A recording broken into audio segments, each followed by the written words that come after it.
갑이라고 할 수 있는 고객이 테슬라가 됐다고 하는 건 굉장히 큰 기회이면서 일론 머스크가 얘기하는 어떤 그 관리 방식이라고 하는 것들을 잘 따라간다면 굉장히 어떤 면에서는 삼성전자도 성장할 수 있고, 테슬라가 왜 지금 TSMC를 안 쓰고 삼성을 썼을까? 테슬라도 결국에는 자기 칩을 자기가 설계하고 싶은 거거든요. 엔비디아 거 쓰지 않고 소보린 AI, 그 다음에 빅테크 회사들의 니즈 때문에 제가 봤을 때는 내년 말 정도까지, 아니 27년 정도까지 가능한 한 수요가 좀 있지 않을까.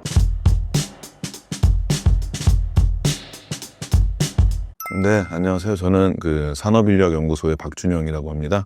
저는 삼성에서 10년 정도 반도체 연구소에서 연구원으로 있었고, 그다음에 인사과장으로 일을 했습니다. 그다음에 10년 정도는 바깥에서 반도체 업계 강의 컨설팅을 진행하고 있고요.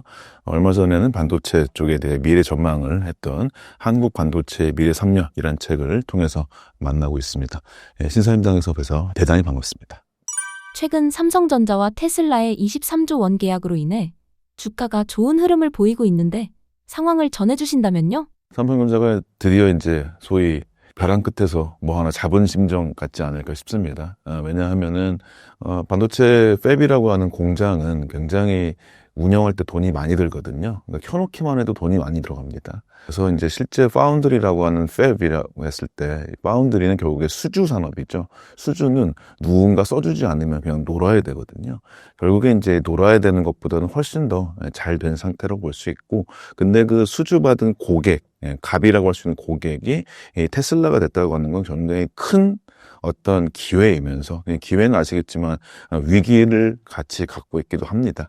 삼성전자가 그동안 아시겠지만 작년 24년부터 해가지고 이 파운드리라고 하는 수주 산업은 조 단위 때 적자를 분기별로 기록하고 있습니다. 이번에 7월 달에 나왔죠. 실제 삼성전자 반도체의 매출 봤더니 4,600억 정도밖에 안 됐습니다. 하이닉스가 9조 2천억이 나왔고요. 마이크론이 3조 정도 나왔습니다. 이제 규모나 봤을 때, 뭐 기존의 마켓에서 영향력 봤을 때는 삼성이 엄청나게 원래 더 이익을 얻어야 되는데, 그걸서 제대로 확인을 보자면은 대략적으로 삼성전자의 이익, 반도체에서 메모리 이익은 마이크론 수준 정도 되는데, 지금 말씀드렸던 파운드리 반도체 쪽에서 2조 5천억 정도의 손실이 난 것 같아요. 그러니까 둘이 합치니까 5천억이 되냐 마냐 정도 됐으니까, 삼성전자의 규모나 마이크론하고의 규모를 봤었을 때는 굉장히 어떤 안 좋은 소식입니다. 그렇기 때문에 이제 파운드리 업을 어떤 분들은 이제 실제로 매각해야 된다, 이런 얘기도 있었는데, 그것을 가장 어떤 조그만 빛이 보인 게 현재의 수주가 아닐까 싶습니다. 근데 이제 수주라고 하는 걸 받았었을 때, 그래서 삼성전자가 보통 7만 전자가 돼버렸습니다. 그 얘기로. 근데 이제 업계에서는 기본적으로 테슬라가 왜 삼성전자를 선택했을까? 여러 가지 이유가 있겠지만, 첫 번째로는 당연스럽게 아실 수 있는 게, 일단은 테일러라고 해서 미국 텍사스에 있는 공장이다라고 하는 게 가장 좋은 이슈인 것 같습니다.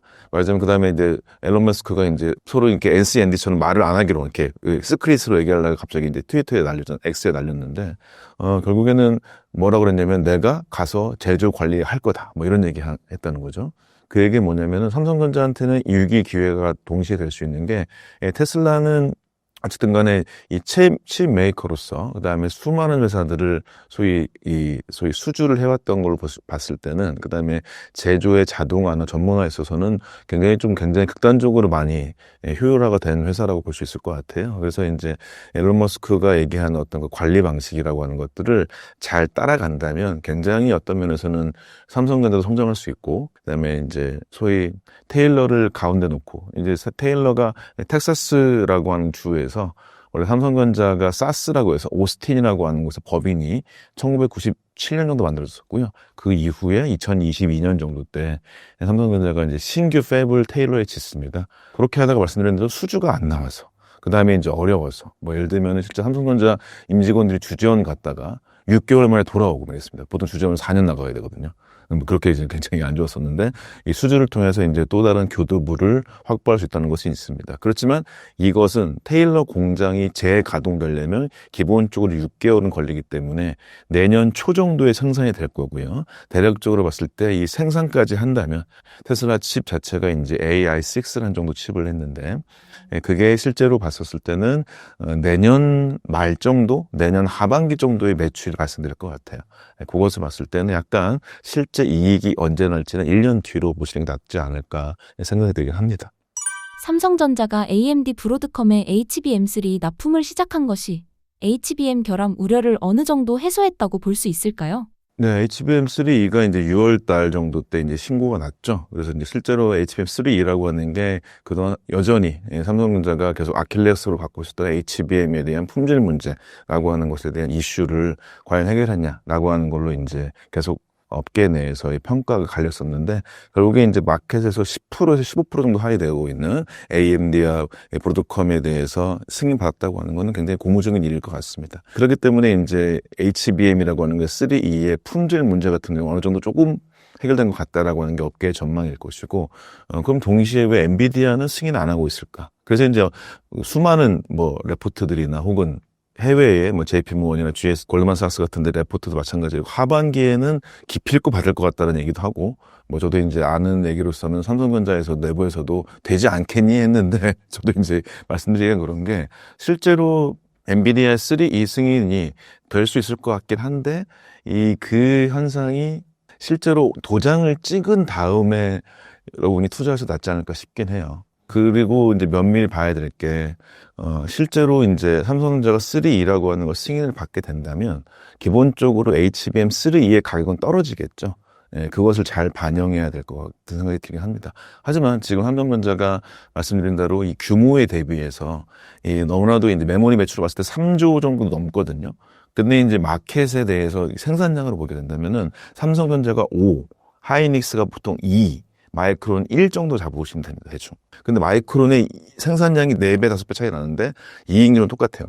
당연히 그 얘기는 고부가가치인 HBM을 못 팔았기 때문이겠죠. 거기에 마켓이 올라가기 때문에 당연스럽게 삼성전자의 매출과 영업이익은 증가할 것 같습니다. 이곳은 숫자로 보실 수 있는 게 2분기 때 HBM이라고 하는 게 점유율이 딱 보시면 6대 2대 2 정도로 보시면 될 것 같아요. 그 중에서 정확히 숫자가 HBM에서 하이닉스가 60%가 넘고, 그 다음에 마이크론 20%가 좀 넘고요. 삼성전자가 17%밖에 안 돼요.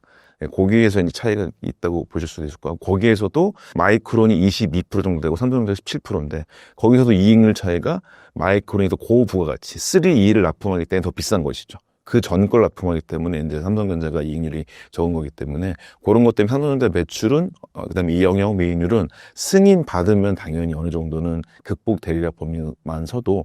잠깐! 왕초보도 컴퓨터 하나로 돈 벌 수 있는 곳이 있대요. 유튜브, 쇼핑몰, AI로 돈 버는 법까지 80개 강의를 무료로 들을 수 있다네요. 고정 댓글을 확인하세요.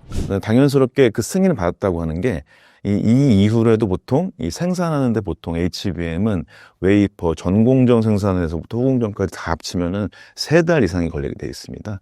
그거 납품까지 생각한다면, 물론 이제 지금 이미 재고도 있을 수도 있겠지만, 보통 한 분기 뒤 정도 해서 제가 봤을 때는 올해 한 4분기 정도 때부터가 실제 매출이 발생될 것 같아요. 그래서 뭐 투자하시는 분에 따라서 좀 더 앞서서 하시는 분이 있고, 입마켓 하시는 분이 있기 때문에 그때 시기도 잘 보시면 될 것 같다는 생각이 듭니다. 삼성전자가 차세대 HBM4 샘플을 고객사에 공급하기 시작했다고 하는데요. 현재 상황 어떻게 보시나요? HBM4라고 하는 거는 실제 이제 대표적으로 3하고 4의 가장 큰 차이는 소위 회선수 차이입니다. 그래서 IO 개수라 그래가지고요. 이 3라고 하는 거는 보통 1024개의 신호가 막 왔다 갔다 해야 되고요. HBM4부터는 2048개 정도로 해서 엄청나게 회선수가 증가가 되는 걸로 볼 수 있을 것 같고, 기술의 변화도 좀 있는 편입니다. 그렇기 때문에 HBM4라고 하는 게 실제 그동안에 삼성전자가 HBM3나 3E는 거의 납품 못했었죠. 말하자면 이게 공급 부족 현상이었던 겁니다. 그러니까 HBM 가격이 천정부지였던 거죠. 그러니까 삼성 하이닉스가 너무나도 엄청난 이익을 얻어버렸고, 마이크론도 규모에 대비해서 엄청나게 큰 이익을 얻었죠. 왜냐하면 메모리의 대부분의 매출, 거의 마켓의 40% 이상을 삼성전자가 생산했었는데 40%가 떡떡 사라진 거예요. 그러니까 이제 공급사를 받아줄 수 있는 뭐 TSMC나 설계사 같은 경우에는 갑자기 품귀가 돼버린 거죠. 삼성은 이렇게 못하는 거야? 왜 이렇게 됐던 거죠? 네, 그렇기 때문에 당연스럽게 이 40% 빠지니까 고가로 팔려서 HBM 팔렸고, 이미 하이닉스는 올해 말까지만 하더라도 이미 다 팔렸죠. 이미 선점을 해버린 거예요. 밭대기 하듯이. 그렇기 때문에 하이닉스 이익은 되겠지만, 이 다시금 이제 여러저러 뭐 레포트로 나오기도 하는데, 결국엔 이 HBM3E에서 이 삼성이 못했던 것이 HBM4에서 이 승인이라고 하는 것을 어느 정도 뭐 한 분기 정도 차이 혹은 두 분기 차이 아니면 동시에 한다고 한다면은 만약에 동시에 하거나 아니면 이제 실제 샘플을 통과해 가지고 뭐 한 분기 정도 차이 난다면 HBM4라고 하는 게 HBM3E만큼의 이익이 안 날 수도 있습니다. 만서도 우리나라로 보자면 우리나라 회사로 보자면 삼성과 하이닉스의 매출은 더 늘 수 있지 않을까. 근데 하이닉스는 여전히 이번에 주가도 많이 내려갔잖아요. 그것도 동일하게 HBM3E라고 하는 게 유입되게 되면 삼성 하이닉스 분명히 떨어질 수밖에 없겠죠. 가격이 싸지니까.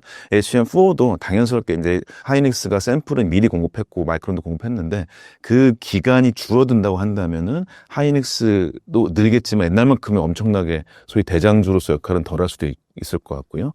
그런 것들이 좀 각축전이 벌어질 수 있는 게 HBM4의 상황이 아닐까 생각이 듭니다. 최근 HBM 공급 과잉 우려가 나오고 있는데요. 이에 대한 연구원님의 생각을 말씀해 주신다면요? 이건 달마다 레포터가 나오고 있어요. 저도 이제 실제로 기술자이기 때문에 레포터들 다시 확인해 보면서 현업 사람들과 얘기했었을 때 나온 얘기는 결론적으로 아직까지는 수요가 있다는 게 결론인 것 같아요. 그래서 이제 이번에 HBM 어떤 과잉, 공급 과잉은 7월 달에 골드만삭스라는 회사에서 나와서 이제 삼성이 승인을 받게 되면 하이닉스는 확 떨어질 거야. 혹은 이제 이런 얘기가 나왔는데 말하자면 이거는 수요가 줄었다기보다는 공급 과잉이라는 얘기라고 볼 수 있을 것 같고요. 그 다음에 이제 근데 그 전달에 6월 달엔 JP 모건은요 한 11% 정도 더 오를 것 같아요라고 레포트 냈습니다. 근데 두 회사가 뭐 좋다?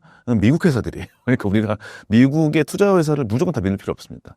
그러니까 이거는 이제 JP 모건도 특히 장난을 많이 쳤는데 특히 HBM3가 이제 승인됐던 시점 24년도에는 메모리의 겨울이 온다라고 아주 강력한 레포트를 냈었습니다. 메모리의 겨울은 삼성전자를 맞았었죠. 그래서 이제 굉장히 안타까웠는데 HBM이라고 하는 게 툭 터지면서 요것의 예상도 JP 모건 못한 겁니다. 우리가 이제 냉정하게 좀 볼 필요가 있을 것 같고요. 거기서 이제 말씀드린 대로 공급 확대가 될 수 있는 건 맞는 것 같다. 근데 그렇다면 수요가 확대될 예정이냐라고 하는 거는 아마도 될 거라고는 예상이 많죠. 크게 두 가지 요인이죠. 첫 번째로는 엔비디아를 엔비디아하고 싶어하는 빅테크 회사들의 개인 칩 설계 능력인 거죠.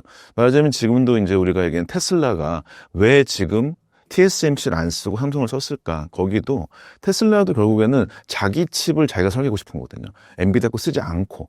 말하자면 이 빅테크하고 엔비디아는 기란 관계입니다. 여러분 많이 아시는 게 이제 엔비디아가 GPU죠. 그래픽 프로세서 유니트라고 이름 줬는데 그래픽 처리하던 회사가 만들던 AI 반도체인 거죠.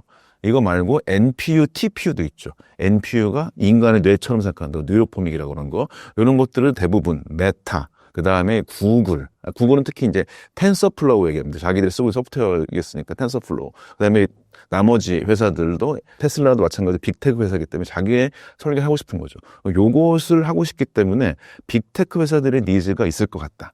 이런 것들이 분명히 있죠. 말하자면 여러분께 보실 때 이게 선이 비슷한 거죠.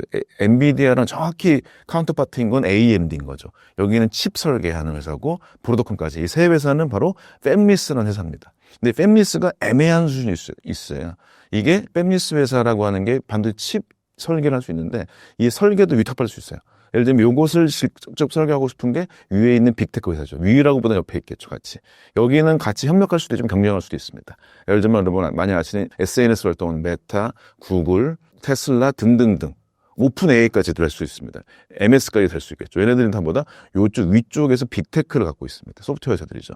얘네들은 이 설계를 누가 할 것인가 가지고 주도권 싸움하고 있는 겁니다. 지금이야 이제 엔비디아 하고 있겠지만 그것 때문에 이 빅테크 니즈 때문에 가능할 수 있겠다. 이게 있고 두 번째로는 생각보다 소버린 AI라고 하는 니즈가 각 국가들을 무시할 수는 없거든요. 특히 우리나라도 이제 소버린 AI라고 나와가지고 이제 하고 있는데 이 소버린 AI들이 지금 주목해야 될 거는 이 소버린 AI에 들어가는 칩이 엔비디아 거 그대로 베낄 거냐? 아니 엔비디아 거 그대로 사가지고 껍데기만 우리나라 소프트웨어 할 거냐? 아니면 우리나라가 이 메모리를 잘하지 않습니까? 메모리 삼성이나 하이닉스나 뭐 이런 메모리 회사를 들어오게 하고 그 다음에 거기서 소프트웨어 개발은 네이버나 LG가 진행을 하고 거기에 실제 반도체 파운드리 반도체라고 하는 것을 TSMC 할 게 아니라 가능하면 삼성이 하고 이러면 한국형으로 소위 하이라키가 만들어지는 AI 반도체가 나올 수 있어요.